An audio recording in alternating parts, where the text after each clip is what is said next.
Ito guys, tingnan natin dito kung anong natin dito. Oh my, tingnan mo naman dito. Tingnan natin sa kabila. Sa kabila natin buksan dahil dito ay medyo,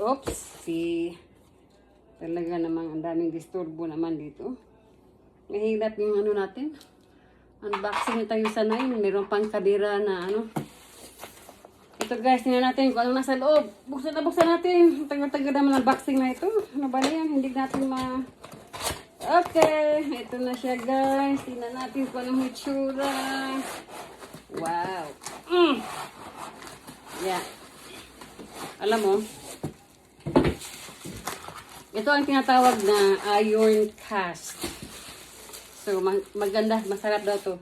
Hindi mo na kailangan ng mantika. Alam mo naman, pag matanda na tayo, kung natin kailangan ng maraming mantika, ito na guys. Ito, dito na tayo magluluto.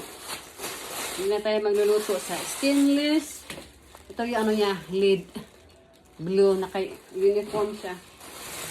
So, guys, stainless steel. Ang bigat-bigat, iron cast. Naku, mahal-mahal yan dito. Ano kayang brand dito? Ito yung brand niya guys. Mahal-mahal talaga to. Pero, nakuha din ito na mura dahil may discount tayo. Dahil kakilala nga mayroon siyang discount. Okay, yun guys, ang unboxing natin ngayon. Bago natin pangluto. Tamang-tama na yung size. Para sa ulam, utan, at saka rice. Thank you!